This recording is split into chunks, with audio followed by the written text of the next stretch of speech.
Bonsoir à toutes et à tous à la une de ce soir, lancement du programme DRC Digital Nation 2030 aux USA. Le président RD congolais dit vouloir faire de la RDC une nation digitale prospère et un hub technologique au cœur de l'Afrique d'ici 2030, élément à suivre dans les développements. Reconnaissance du génocide oublié en RDC pour des raisons économiques. Kinshasa continue de crier justice pour les victimes. Le collectif de députés nationaux et provinciaux déterminés à intensifier des actions pour la reconnaissance du Génocide. Nous ferons le point dans quelques minutes.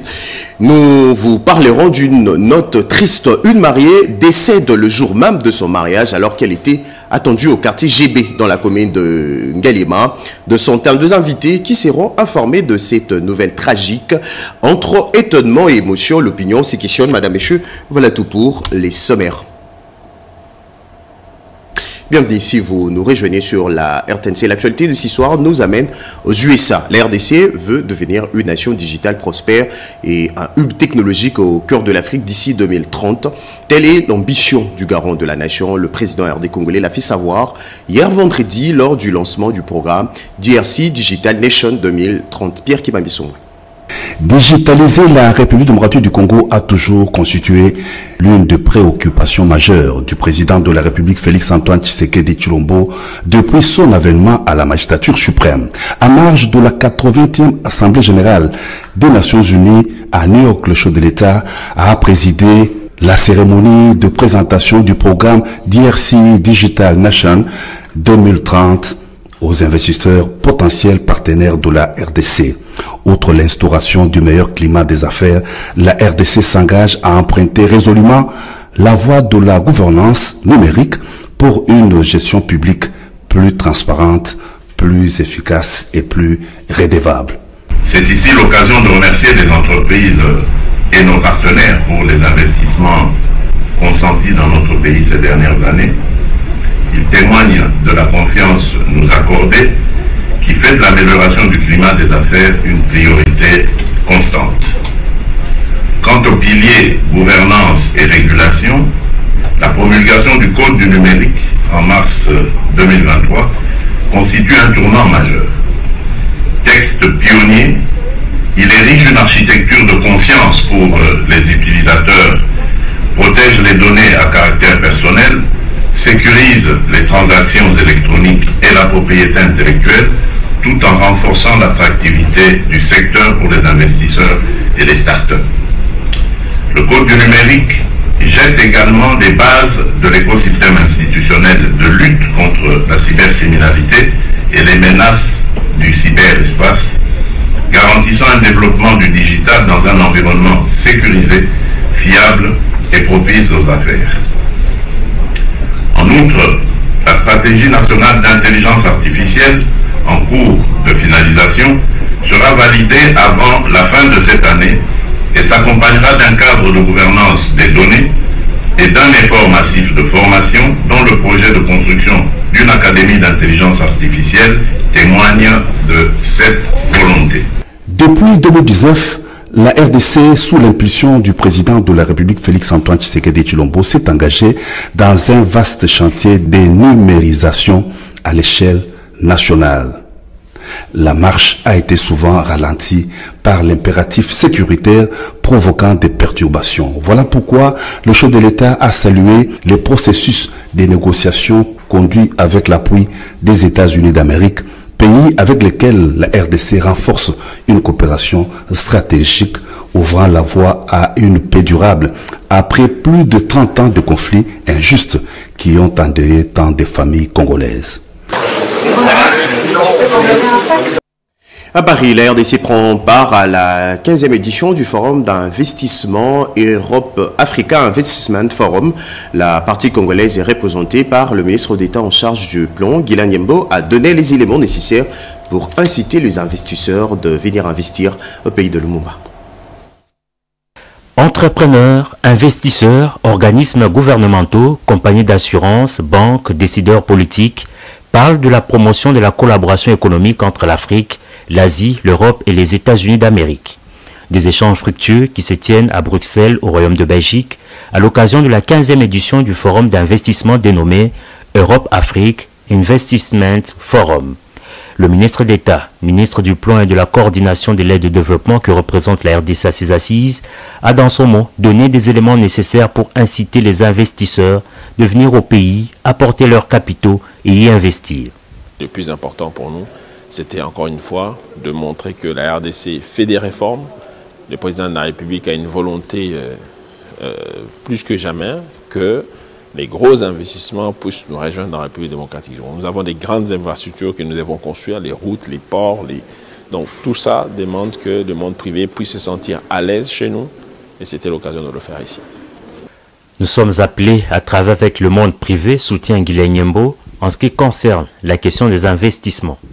D'autre part, il y a la question des investissements de manière générale qui nous préoccupe. Comme vous le savez, notre pays a un besoin de financement des investissements de 75% aujourd'hui. Donc pour un budget, on dirait plus ou moins de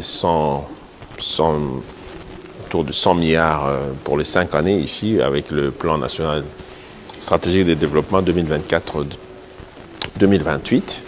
Donc nous sommes appelés à travailler avec le monde privé. Et donc ici, c'était l'occasion pour moi de donner un peu les éléments qui pouvaient inciter tous ces investisseurs qui sont ici présents de venir chez nous pour apporter leur capital et investir dans notre pays. Dans la foulée, le ministre d'État belge André Flau a dans son intervention invité l'assistance à une mobilisation, une proximité pour accompagner le peuple congolais pour que la paix revienne dans l'Est de la RDC. Faisons-le de façon bilatérale, a-t-il indiqué. De nombreux autres panélistes sont intervenus dans cette plateforme de promotion de la diplomatie économique et culturelle. Ouvert le vendredi 26 septembre 2025 à Bruxelles, ce forum qui se referme le lundi 29 septembre prochain représente une opportunité exceptionnelle de rassembler des dirigeants mondiaux, des investisseurs autour d'une vision partagée pour la transformation économique et culturelle de l'Afrique. Vous allez corriger avec nous, l'ouverture de 6 assises a eu lieu à Bruxelles, en Belgique plutôt. Au pays, le collectif de députés nationaux et provinciaux déterminant à intensifier des actions pour la reconnaissance du Génocide. Rodépanda. Le président de la République, garant du bon fonctionnement des institutions de la nation, a donné le ton sur l'effectivité du Génocide à travers un message lancé à l'endroit de la communauté internationale. Ce Génocide étant l'affaire de tout patriote, un lobbying devrait partir de l'intérieur au niveau local vers l'extérieur. Ainsi, le collectif des députés nationaux et provinciaux est déterminé à prendre le relais et intensifier les actions pour assurer un plaidoyer sur toute l'étendue du territoire national pour l'avènement d'une paix durable et définitive. Voilà la raison des échanges de la direction du FONAREV, représentée par le directeur adjoint avec ce collectif des députés pour une collaboration et mener la lutte du lobbying dans une dynamique et en synergie. Depuis le 2 août de cette année, les chefs de l'État avaient lancé une sonnette d'alarme et Génocide. Ils sont venus au FONAREV voir ce qu'ils ont fait jusque-là. Et nous, comme élus, qu'est-ce qu'on peut apporter comme soutien? Moi, je suis de Beni, élu de Benville. Ce qui est vraiment attaqué, et ce qui est le Mobondo qui est ici à Kinshasa. Donc c'est presque toute la République qui est concernée. Alors nous devons tout faire avec FONAREV. La République démocratique du Congo vit un chapitre sombre. Le silence de la communauté internationale face au génocide congolais est une tâche sur la conscience collective de l'humanité. Autour du chef de l'État, Félix Tshisekedi, les cris de la raison des Congolais doit être entendu à l'échelle mondiale pour la reconnaissance du Génocide congolais. Au chapitre de réaction, voici ce que pense le Congolais.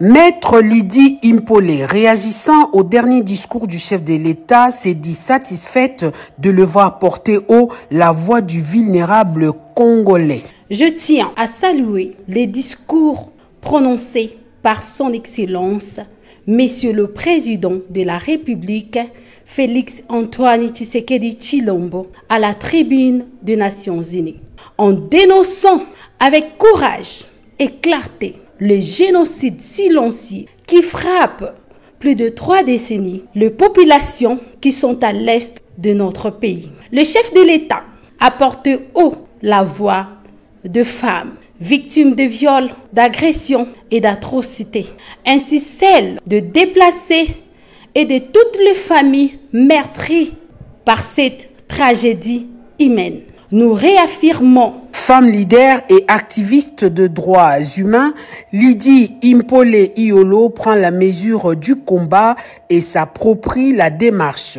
Notre engagement d'accompagner cette mission et défendre aux côtés des autorités nationales et de nos partenaires internationaux pour les droits humains fondamentaux de Congolais et Congolaises. On change carrément de registre. Le ministre des Infrastructures et Travaux Publics a entamé une inspection de route concédée au pays. Première étape, celle-ci trouvons dans l'ancien Grand Katanga. Le jeudi, John Bonza a visité le route concédée Lubumbashi, Kasumbalesa et Kasumbalesa Mokambo Sakani. Même exercice dans le Lualaba hier vendredi. Le pourquoi dans ces récits signés Anita Lomba et Robert Kalemba. Vendredi 26 septembre 2025, en mission dans le Haut-Katanga et le Lualaba, le ministre des Infrastructures et Travaux Publics, John Banzalunda, accompagné du gouverneur Martin Kazembe, a inspecté plusieurs axes routiers concédés. Likasi-Solwezi, Likasi-Kambové et Likasi-Kolwezi. Objectif est de s'imprégner de leur fonctionnement et prendre des mesures allant dans le sens d'accroître leur rentabilité et leur durée de vie. Guidé par le directeur général de la CGT, maître d'ouvrage délégué, le ministre a salué le passage progressif à 2x2 voies sur l'axe Likasi, fruit de la concession confiée à la société de péage au Congo. Au poste de péage de Likasi, il a reçu des explications sur le fonctionnement et le tarif appliqué. Sur la route Likasi-Borne 32 vers Solwezi, Zambie, où les travaux ont été lancés le 28 juillet dernier par le vaste réseau des services au Congo, le ministre des ITP a insisté sur la qualité et la rapidité d'exécution. Sur l'axe Likasi-Kambové, très fréquenté par les camions miniers, la concession est exploitée par Future Development Company. Quant à la route Likasi-Kolwezi, l'une des plus anciennes concessions du pays, elle est gérée depuis 2017 par Sopeco, avec un revêtement complet et un passage à 2x2, voie réalisée en 2023. L'ingénieur Nikonza Zao a fourni des explications détaillées sur chaque projet, mettant en lumière les avantages de la concession pour la durabilité, la maintenance continue et le désengorgement du budget 7. Le ministre a souligné, avec l'appui de la CGT, que la mise en concession reste un mode de financement sûr, déjà adopté à grande échelle dans de nombreux pays, dont la France, où les 3/4 du réseau autoroutier sont concédés. Dans l'actualité également, la RDC vient d'arracher une somme de plus de 3 millions de dollars pour la promotion de son commerce sur le marché international. Une enveloppe octroyée par la Conférence des Nations Unies pour le commerce et le développement et l'Organisation mondiale du commerce avec l'appui de bailleurs. C'était au cours du Forum global du cadre intégré renforcé tenu à Genève en Suisse. Eric Abamba.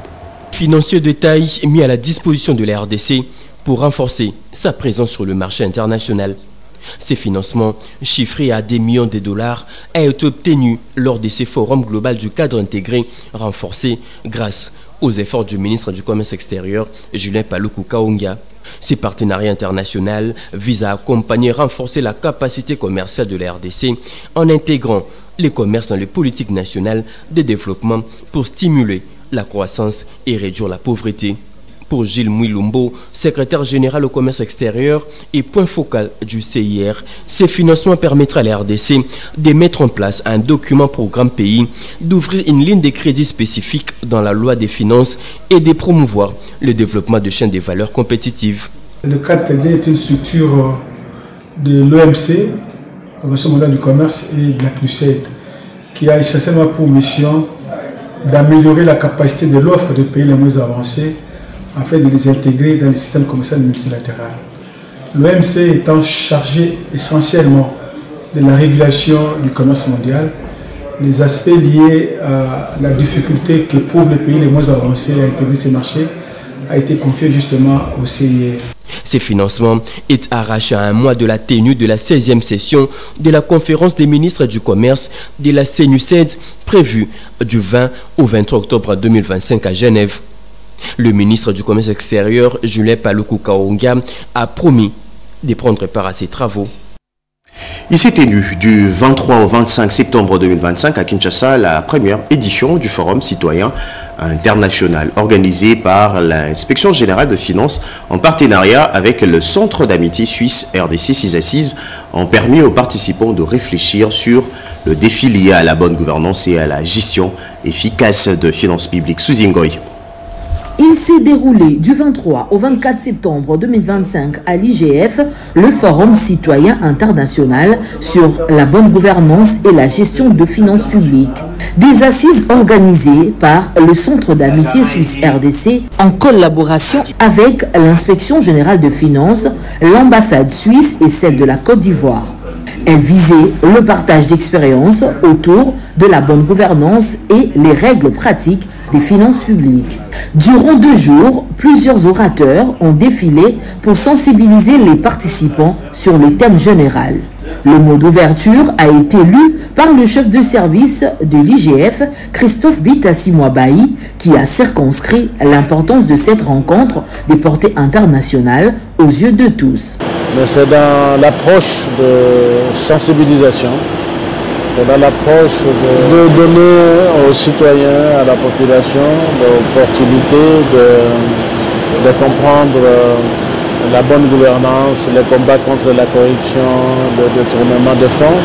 C'est ainsi que vous avez vu, ce sont les membres de la société civile, les membres des médias, ainsi que les inspecteurs des finances qui sont invités aussi pour participer à ce forum, afin qu'ils puissent faire un large écho.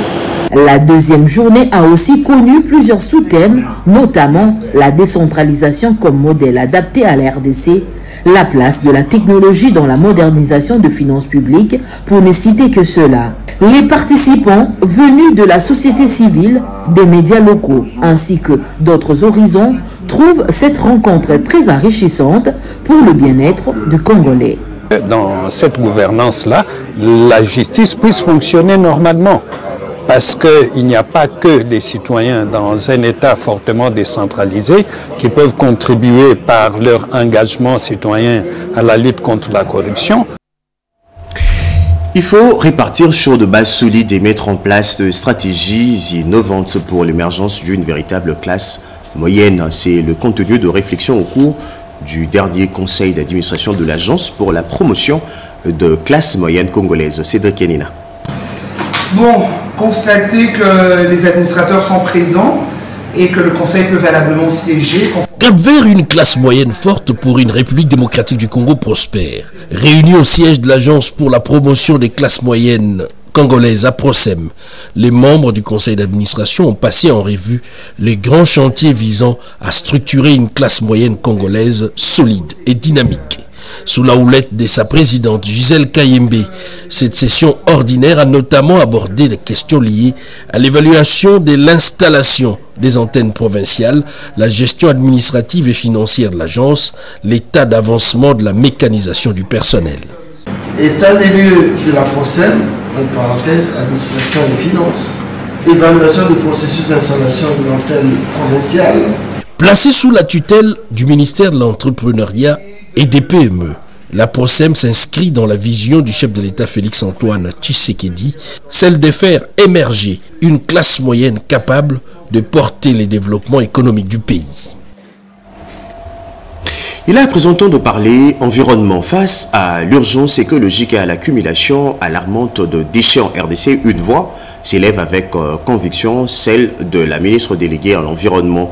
Elle entend faire de la gestion de déchets un levier clé pour la transformation économique et environnementale de la RDC. Sandra Diengui. La ministre déléguée à l'environnement en charge de la nouvelle économie du climat fait de la valorisation des déchets à Kinshasa et en province son cheval de bataille. C'est dans ce cadre qu'Arlette Bahati Tito et sa collègue ministre déléguée près le ministre d'État, ministre de l'Urbanisme et Habitat en charge de la politique de la ville, Angèle Bangassa Yogo, ont effectué une descente sur terrain pour rencontrer les acteurs évoluant dans ces secteurs et échanger sur sur les défis et enjeux sectoriels. Dialogue avec la société civile et visite d'unités industrielles du recyclage. La première étape les a conduites à l'Organisation pour la gestion de l'environnement OGEC, active depuis 25 ans dans l'assainissement urbain. Des échanges ont gravité autour des défis structurels du secteur, des perspectives d'innovation et surtout la nécessité de mettre en place les solutions durables et inclusives. La mission s'est poursuivie par la visite de plusieurs usines spécialisées dans le traitement et le recyclage de déchets non biodégradables, parmi lesquels Clean Plast, V Central Plast, Ecolist Task, Kintoko et Okeplast. Ces acteurs de l'économie circulaire contribuent à désengorger les villes des plastiques tout en créant la valeur et des emplois. Partout où elle est passée, Arlette Bahati Tito a réaffirmé la volonté du président de la République, Félix Antoine Tshisekedi Tshilombo, de soutenir les initiatives privées à travers les partenariats gagnant-gagnant afin de bâtir un système national performant des gestions des déchets. À travers cette démarche proactive, la ministre entend établir une feuille de route claire et des réformes sectorielles ambitieuses capables d'inscrire la RDC dans une logique d'économie verte et durable. Les responsables des structures visitées ont salué l'initiative tout en plaidant pour un accompagnement institutionnel solide, notamment en matière d'énergie, de fiscalité et de financement. Pour lutter contre le dérèglement climatique, la RDC joue un rôle important à travers sa biodiversité. Lors d'un atelier, 2 experts en environnement, membres de structures gouvernementales, s'y sont penchés sur le point omis dans la contribution déterminée à l'échelle nationale. Malumbela et Ilitumba. La République démocratique du Congo vire vers une CDN 3.0 plus ambitieuse pour préserver la planète. Déterminée à jouer pleinement son rôle de pays solution face à la crise climatique, la République démocratique du Congo prépare activement la soumission de sa nouvelle contribution déterminée à l'échelle nationale CDN 3.0 pour l'année 2025.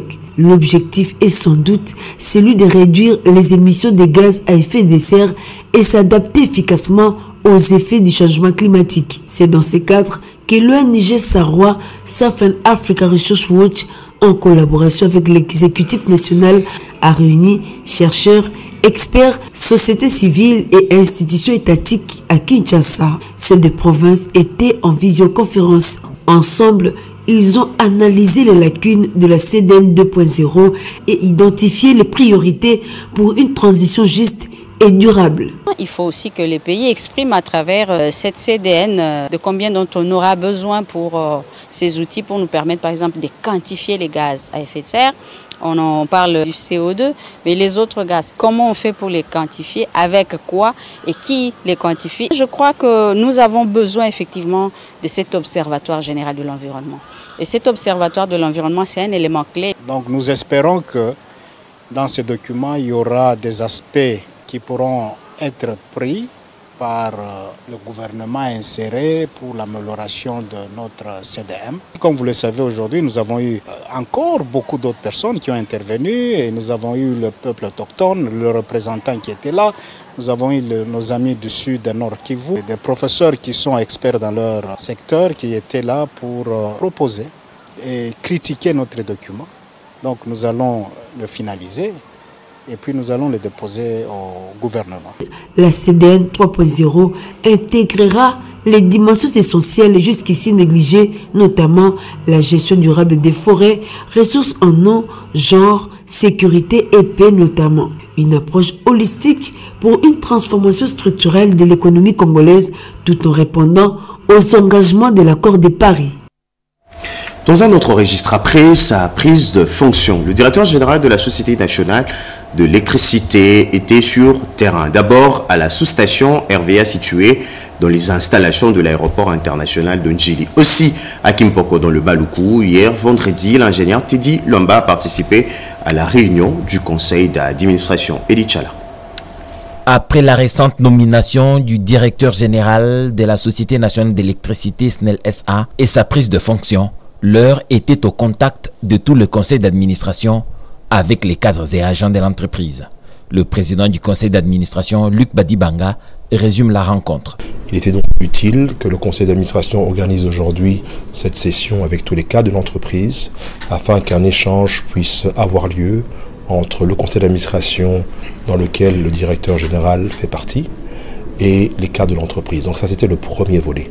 La deuxième raison d'être de cette rencontre était pour le conseil d'administration à qui revient de donner l'orientation stratégique d'une entreprise, avec bien entendu le directeur général qui est administrateur également.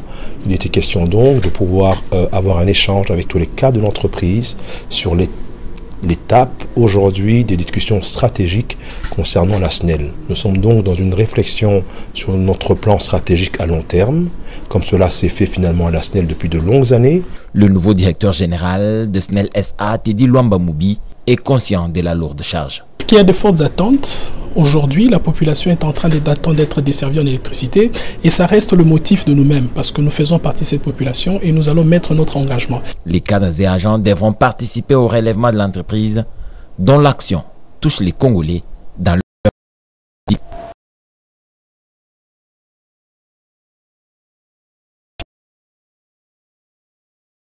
Les inégalités et proposer de pistes de solutions. Toto Sungu et Bijou Kamba. C'est un pas de plus vers une école plus juste et inclusive. L'atelier de restitution organisé par l'AIPAS avec l'appui technique et financier de l'ambassade des Pays-Bas a mis en lumière les réalités souvent invisibles des élèves marginalisés en milieu scolaire. À travers la présentation d'une cartographie précise, cette rencontre a permis de mieux cerner les formes de violence et de discrimination de genre encore présentes dans les établissements. Utiliser les solutions axées sur de jeunes et la technologie numérique pour rendre les écoles plus sûres et plus inclusives pour les jeunes enceintes, les filles mères et les jeunes non conformes au genre en Afrique francophone. L'étude exploratoire que nous allons vous présenter aujourd'hui a permis de documenter les expériences vécues. Un travail essentiel qui pose les bases d'une réponse adaptée fondée sur la protection des élèves les plus vulnérables. Et aujourd'hui, nous avons des évidences sur les violences sexuelles. Nous avons des évidences, vous avez entendu que 67% des élèves subissent des violences sexuelles à l'école.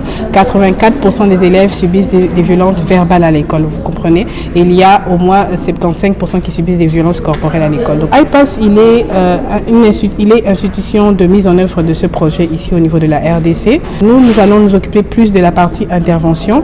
L'école de santé, c'était plus la partie recherche exploratoire. Et nous allons, sur base de ces résultats, mener des activités pour essayer de relever les défis que nous avons rencontrés. L'objectif est clair, faire de l'école un lieu sûr, équitable et respectueux des droits de tous, sans aucune forme d'exclusion.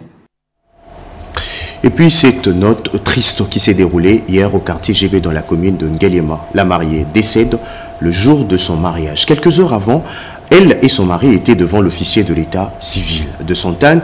Deux invités qui attendaient leur arrivée vont apprendre son décès. Les raisons ne sont pas encore connues. Une mort tragique qui a laissé sans voix l'opinion nationale. Oscar Mbalkaïj.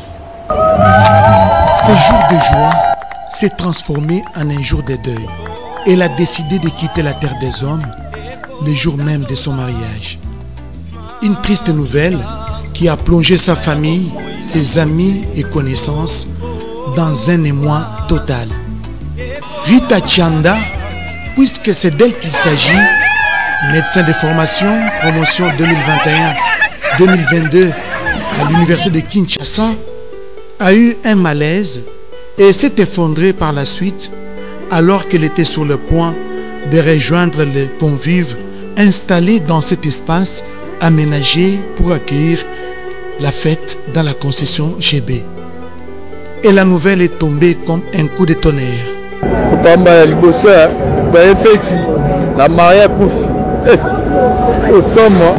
Selon les proches contactés par la rédaction, les circonstances de ce décès ne sont pas encore connues. Toujours est-il que cette scène tragique suscite beaucoup d'interrogations qui pourront trouver des réponses dans les jours à venir.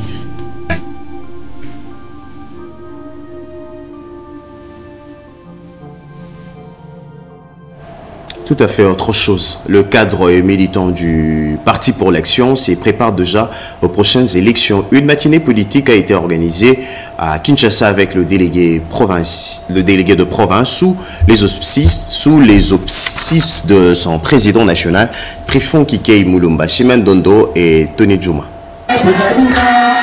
Ils sont venus de différentes provinces de la République. Jeunes cadres du Parti pour l'Action, chers au professeur Trifon Kikei Mulumba, son président national historique et président du Conseil politique national, ont signé ce samedi 27 septembre 2025 la rentrée politique. Il est question pour ces cadres et militants du parti de se préparer pour les prochaines échéances électorales et entrevoir l'avenir de cette formation politique. Pour cette rentrée politique, il est aussi question pour les jeunes de réfléchir sur le développement de leurs provinces respectives. Il était question de les mettre à niveau afin qu'ils puissent s'imprégner de cette stratégie et déjà préparer les prochains scrutins. C'était un message de mobilisation, de remobilisation et de motivation afin que nous puissions nous mettre déjà au travail. Nous avons été à Masimanimba, il y a eu une conférence d'éveil de conscience à l'intention de l'élite, des notables de Masimanimba. Et c'était l'occasion pour que les jeunes, les enseignants, les chefs des groupements, toute la crème de Masimanimba puissent réfléchir sur le développement de leur contrée. Le Parti pour l'Action puise son fondement sur des valeurs humanistes et les social-démocratie. Il est demandé à ceux qui n'ont pas encore renouvelé leur loyauté aux garants de la nation à travers la signature de la charte de l'Union sacrée de la nation de le faire le plus tôt possible. Appel lancé par Augustin Kabouya, secrétaire général de l'IDPS, Robert Ndaye et Turbo Chimanga.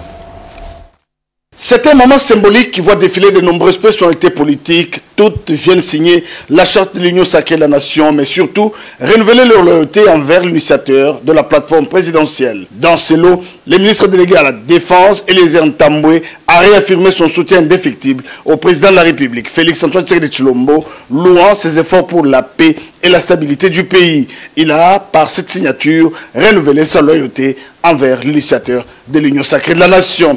Notre loyauté vis-à-vis de la haute autorité politique, le chef de l'État, n'est pas à contester, mais il fallait cette formalité pour pousser à d'autres personnes, bien que nous savons comment les inconstants se comportent. Et bien, nous sommes venus à poser notre signature pour renouveler notre loyauté vis-à-vis de la haute autorité de l'Union sacrée, qui est le chef de l'État Félix-Antoine Tshisekedi Tshilombo. L'Union pour la démocratie et le progrès social, hier fille aînée de l'opposition et aujourd'hui parti présidentiel, est engagé dans la consolidation de l'Union sacrée de la nation et surtout au respect de ses objectifs. Secrétaire général de l'Union pour la démocratie et le progrès social, Augustin Kabouya a accompagné le directeur général de l'UNPP pour le renouvellement de sa loyauté envers la haute autorité politique de l'Union sacrée de la nation. Nos mandataires viennent toujours signer, puisque en dehors du communiqué de l'Union sacrée, moi-même comme responsable de l'IDPS, j'avais signé un communiqué demandant à tous nos mandataires de venir signer l'acte d'engagement, y compris même nos conseillers qui sont à la primature, à la présidence de la République, même dans des cabinets de certains vice-premiers ministres.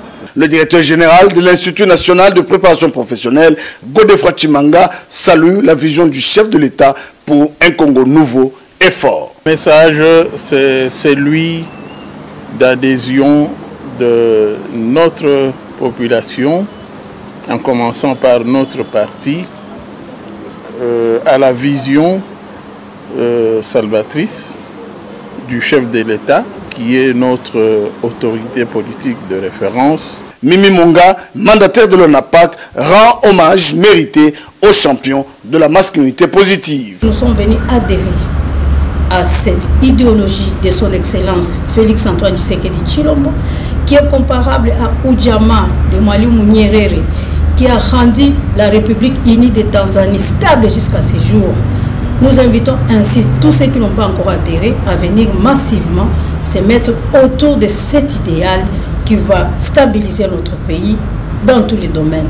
Toutes les personnalités, députés et mandataires soulignent l'importance de la loyauté et la discipline au sein de l'Union sacrée de la nation. Mathieu Mananga Ngoma, PCA de l'ONATRA félicite le secrétaire permanent de l'Union sacrée de la Nation en tant que gardien de la vision de Félix-Antoine Tshisekedi Tshilombo et renouvelle par ses signatures la loyauté envers le président de la République, Félix-Antoine Tshisekedi Tshilombo. Il est 20h, passé d'une trentaine de minutes à Kinshasa. Si vous avez pris en cours de diffusion, voici le rappel de principaux titres d'actualité. Lancement du programme DRC Digital National 2030 aux USA. Le président RD congolais dit vouloir faire de la RDC une nation digitale prospère et un hub technologique au cœur de l'Afrique d'ici 2030. Vous l'avez suivi dans le corps de cette édition. Reconnaissance du génocide oublié en RDC pour des raisons économiques. Kinshasa continue de crier justice et réparation de victimes. Le collectif de députés nationaux et provinciaux déterminé à intensifier des actions pour la reconnaissance du génocide. Et puis, une mariée décède le jour même de son mariage alors qu'elle était attendue au quartier GB dans la commune de Ngaliema. De centaines d'invités qui seront informés de cette nouvelle tragique. Entre étonnement et émotion, l'opinion se questionne. Madame, Messieurs, merci de nous avoir suivis. Ce journal a été coordonné par Jean-Pierre Ndolo Demazo, réalisé par Papi Nginamaou et Patrick Bapouila, assisté de Liévin Yoba et Jeresto Fungé, et rejour de naissance à Gauthier Kiassi qui était à la rédaction de cette édition. À toutes et à tous, bonne soirée.